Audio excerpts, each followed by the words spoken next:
Am I the a-hole for calling my ex a deadbeat in front of his family? I, 41 female, have a daughter, Sam, 14 female, with my ex-husband, Brian, 44 male. We divorced when she was 4, and Brian made a real effort to be a good father for the first couple of years after that. But then pretty much overnight, he seemed to lose interest in her. He stopped coming to parent-teacher nights, never came to any first sport games, and stopped asking about them. Refused to pay child support, which I eventually stopped asking for as I have a well-paying job. Would forget to pick Sam up on days he said he would, and stop asking to see her at holidays. On the rare occasions he remembered to pick her up, he would try and smooth everything over by buying her expensive gifts. And it's worked for a really long time, but it started to wear off now and Sam is starting to see through it. Sam has maintained a very close relationship with her paternal grandparents. Sam is a very accomplished field hockey player and represented our country internationally recently, and it's likely that she will be on the World Championship team later this year. We returned 2 days ago, and yesterday, her grandparents wanted to take her and the rest of the family to lunch to celebrate. Brian showed up 45 minutes late, didn't even apologize. His parents were surprised and told him to behave. Then as Sam was recounting her time and summaries of the matches to her grandparents, Brian interjected and belittled her performance because she only scored 1 goal. Sam burst into tears and ran to the bathroom.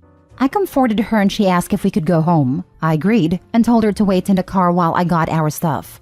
When I returned to the table, Brian was defending himself against his parents, and I just snapped. I told him he was a deadbeat and recounted all of the things mentioned above, and that I wouldn't be surprised if Sam cuts him loose one day. That our daughter is wonderful and does not deserve to be treated like this. His parents seemed shocked, as he clearly had given them the impression he's a good father. Then he threw a tantrum and stormed out. I apologized and left money for half the check with his parents. Since then, Brian sent me several messages, and his parents texted to say they don't appreciate the scene I caused in the restaurant. I don't think I did anything wrong, but my parents agree with them. So maybe I did? Am I the a-hole? You shouldn't have made a scene in the restaurant because they shouldn't have created a situation. So much not the a-hole. Also, OP, go for the child support. Remember, it's not for you, it's for Sam. That's money that can help her someday. If you/she don't need it now, put it in savings for later.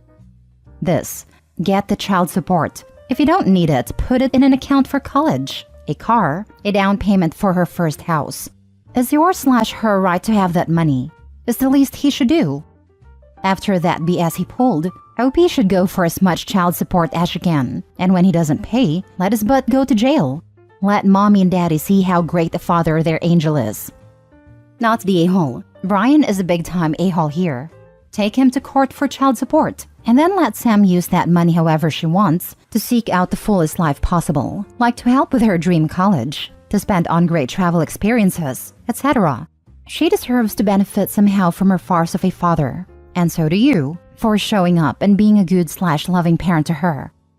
I plan on not claiming, since I am lucky enough to have a well enough paying job that I can support us. I plan to tell her that before she turns 18, that between 18 to 25, she will then be able to claim all backdated child support, which will be about 12 years, I think, and it will be paid to her directly for her to use as she wishes. I don't think it's fair to let your 18-year-old kid go through the legal proceedings of getting backdated child support because he can't be bothered. You could easily fight to get the backdated child support and to get your ex to give the child support every month, but put all of that money in an account in your name until your kid turns 18 and give her access to it. Not the a-hole. You defended your child. Full stop. I'd respond to the parents and tell them you don't appreciate him belittling your child over a match he didn't even see, nor do you appreciate the fact he never sees any and is never there. So before they want to continue coming at you for making a scene, maybe they should stop and reflect on why the scene was necessary. Next story. Am I the a-hole for ruining my dad's chances of winning my mom back? My 25 female parents are getting divorced after 24 years of marriage. My mother was basically cheating on my father for months before he found out. I put cheating in quotation marks because my dad was a horrible husband, so I was actually happy she found someone else. Once mom said she wanted to separate, my dad completely changed. He said he didn't want her to leave, begging her to stay, saying he will change. He actually got a medication for his depression, started being more affectionate and asked for couples counseling that he said my mom agreed to do. One day I go to my parents' house and my dad says he wants my help winning my mom back. We are in the backyard and mom is in the house. I told him no, because I want what's best for her and he's not it. He said that he has severe depression, and saying that is bad, without acknowledging how depression can affect a person, isn't right. He said he was disappointed, because if the genders were reversed, I would admonish him for cheating and breaking the vow of marriage. Now this is where I might be the a-hole. My dad is doing everything he can to win my mom back. So I said that while I won't help him, I wouldn't interfere in his plans, and would stop talking about him with her, as me and my mom talk a lot about how horrible of a husband my dad is. At one point in the conversation, he says in a calm tone, I know you're not going to like this, but I'ma say it anyway. When one parent gives you gifts, and takes you on trips and buys you things, of course you're going to side with them, even if they're wrong, because you don't want to lose that. This made me so angry. I have a genuine friendship with my mom, whereas even though my dad was a fantastic father, stay-at-home dad, gave us everything we ever wanted/needed, I don't necessarily enjoy being around him. I hang out with him sometimes out of obligation, but it's very forced, and I know he can tell, and he's told me this hurts him in the past. I basically went off saying screw you, and how dare you, and that he had no right to question my character. And the reason I like my mom is because he's no fun, unmedicated, he's rude and rigid, and it has absolutely nothing to do with money. I am screaming, but up until this point, our convo was calm, and we were almost whispering so mom wouldn't hear. My dad keeps trying to shush me, but I don't let up. I go to my mom and tell her what he just said, and he keeps looking at me saying, why are you doing this to me? I can't believe you're doing this to me. We were just having a calm conversation. Then I say I'm leaving, and my mom gets in the car with me. Later, my dad says that after my blow up, my mom no longer wanted to go to couples therapy. Am I the a-hole for blowing up and making it harder for my dad to win my mom back? Edit. I'm editing to add that the reason I am so involved is because both my parents talk about the other to me. My dad started it first, and my mom only got involved when I asked her if she was mistreating him in the way he was claiming. But they both are wrong for this. Other important info, my dad told me my whole life that he has bipolar disorder, and that is why he was so messed up. I've sent him books and podcasts and articles and lectures for years about his disorder. I made my entire family start therapy 2 years ago. And I said that my only request for dad is that he get medicated because he knows he has bipolar disorder. He just laughed and said, I was waiting for you to say that. I'm not even bipolar. The therapist then got a little curt with me and said I shouldn't armchair diagnose just because I was a psych major, and my dad just nodded along. This is just one of his serious manipulations, but he does it to me often, and that's why our relationship is fractured. Now for the top comments. Not the a-hole. It was wildly inappropriate for your dad to request your help getting back together with your mom. Their marriage is their business, not yours. It's wildly inappropriate for the mom to talk to her about how bad of a husband the father is though too, and they seem to have been doing that for a long time. The whole situation must be so frustrating for you. I would stay out of it, OP. Have your relationship with your mom and a separate one with your dad, both to whatever extent you do so choose. Both of your parents are using you as a mediator, and that is not fair at all. Having a healthy relationship with a parent and talking about each other's relationship is doable, but that's not what is happening. So set boundaries. If one of them starts talking about the other, cut it off. You already said they were both wrong for doing this, so you already know. They can vent to their friends or another peer. You're an adult, but you're still their child. Agreed. You're both totally right. Each parent is putting OP in the middle, and it's not okay. They need to figure their situation out on their own, not by dragging their adult daughter into it. Not the a-hole. Your dad was trying to manipulate you and your mom, and you did the right thing calling him out. You didn't ruin his chances to do anything. He's been doing that for years, and just wants a scapegoat to blame his actions on. Next story. Am I the a-hole for not telling my girlfriend to cover up to spare my friend's feelings? I, 30 male, have a friend who invited me, my girlfriend, and a bunch of our other friends over to his house for a pool party/barbecue. One of the people attending was a good friend of mine named Christine, 37 female, who had given birth a few months ago. Christine had a hard pregnancy and developed postpartum depression, so she was looking forward to the occasion to help lighten her mood. Now, my girlfriend Alex, 26 female, is a model slash influencer, and as you can imagine, she's very beautiful. This is important. Everyone at a party is wearing some form of swimming gear. All of the guys are wearing trunks and tank tops or Hawaiian shirts, and the women are wearing bikinis or swimsuits. Alex stole the show, however. She didn't wear anything too revealing or inappropriate, but it did turn heads. While Alex was swimming, I was talking with some of my other friends when another friend of mine, Jane, pulled me to the side. She asked if Alex could cover up a little bit because Christine was getting upset by her appearance. I asked how, and apparently Christine's PPD has manifested itself into a bad case of body dysmorphia. She said Alex is making her jealous and triggering her dysmorphia. I was confused, but I said okay. Talked to Alex and she said that while she understood, she didn't understand why she had to cover up for the sake of someone else's feelings. Needless to say, she didn't do it, and Christine ended up leaving early 2 hours later. Jane came up to me and said Christine left because she couldn't stop crying. She also said that me and Alex are a-holes for not being accommodating to Christine's feelings. Now, while I understand PPD is a sensitive issue and that Christine is dealing with a lot, I don't understand how we're a-holes here. So I'll leave it to you, Reddit. Are we the a-holes? Now for the comments. Not a-hole. PPD sucks, and I have severe body dysmorphia. But I will never expect someone cover up for my feelings. Christine needs therapy. Having had PPD and body dysmorphia, I sympathize. But I just avoided situations like this prior to therapy, and now have had enough therapy to deal.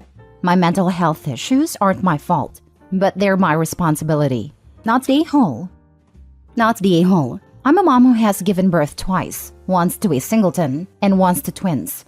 It didn't matter what your girlfriend wore, Christine was going to get upset with someone. It wasn't your girlfriend, it was the environment. Christine wasn't ready. As long as your girlfriend didn't go out of her way and have the intention of upsetting Christine, there's no a-hole in the story. Christine is going to have to get comfortable with her new body, and can be tough. That's some inner work she has to do. It's no one else's responsibility. It's a pool party. Christine wasn't ready. That isn't anyone else's fault. Maybe just do brunch next time instead. Also, when you don't have control over something that has to do with ourselves, we often unknowingly try to assert that control elsewhere. Christine likely feels like she doesn't have control over her own body, so she tried to assert that control over your girlfriend. It probably wasn't malicious or thought of, but something to keep in mind. I wouldn't tell Christine that though, lol. Not a-hole. You asked Alex and she elected not to cover up.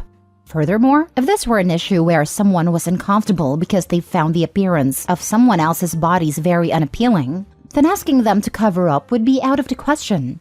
Someone shouldn't have to cover up because they look too good. Excellent point. Also, it's a pool party. People aren't generally going to cover up unless they are super pale like I am and need to protect their skin. The only time policing someone else's body is understandable is if they visit holy religious sites. Last story. Am I the a-hole for donating a bunch of hand-me-downs my sister-in-law gave us instead of letting my kids wear them? My sister-in-law has kids who are a few years older than mine, and she was kind enough to keep some of their clothes aside to hand down. We've graciously taken a lot of the clothing over the years. Some of them end up as rags, some of them have been donated, etc. Well, this past month she handed off a bag of clothes for the summer. I sorted through the clothes, but there were unfortunately some clothes that I don't really encourage my kids to wear. To be clear, the thing that I don't encourage is clothes advertising something. A brand, media, etc. My kids understand this, and know that rule is that I am not going to buy them any of that crap. But if they want to use their own money, just so they can parade around advertising someone's brand for them, I don't stop them. And yes, me and their father model this behavior as well. My husband donates his company-branded fleeces as long as he gets them. Anyway, when my sister-in-law saw the donation pile had a bunch of her offerings, she got mad. She told me that it's a direct insult to her and her generosity. I told her that the clothes will still get used by someone, and she told me I was being draconian and snobby, and that my kids are afraid to express who they are inside. I admit that when she said this, I did laugh, because my son is one of those kids who goes to school with nail polish and does things like slam poetry and chalk drawing clubs. Well, that's the issue. Am I the a-hole for donating some of the clothes for my sister-in-law all these years? Oh, just to be clear, for clothing donations, we actually donate directly to a church in our neighborhood who does clothing drives. I think that's worth noting, because places like Goodwill and the Ark have been marking up prices due to thrift resellers. You're the a-hole. You do sound quite snobby, and you describe accepting the clothes graciously than using them as rags, which is not gracious at all. OP, when accepting the clothes, the first thing you should ask if, after I go through this, what do you want me to do with the items we don't need? Return to you or donate? That way, it's crystal clear what your intent is, and sister-in-law can have the clothes put to use the way she desires, which may involve skipping over you entirely. I give hand-me-downs to my sister for her kids all the time, and I preface it by letting her know to pick what she wants and donate the rest so she doesn't feel obligated to keep items she doesn't want/need. You're the a-hole. Why take clothes if you're just going to give them away? Why not just say, thank you for the clothes, but I think these should go to someone else? Also, your reason for your kids not wearing them makes absolutely no sense to me, since every article of clothing has some brand on it, lol. Also, why force your kids to not wear them when neither you or them are paying for them? They should get to choose to wear them or not. Looking at the clothes I'm wearing right now, and not a single item has a visible brand name anywhere. You're the a-hole. Stop using your kids to express your political/worldviews. Their aunt was generous, and they probably would have enjoyed the clothes. Not only was it ungracious and rude to sister-in-law, but it's excessively punitive to your own kids to enforce this policy even on items you haven't purchased. Especially since OP claims the kids can buy name-brand clothes with their own money. They can do that, but can't accept free gift clothes from a loving aunt?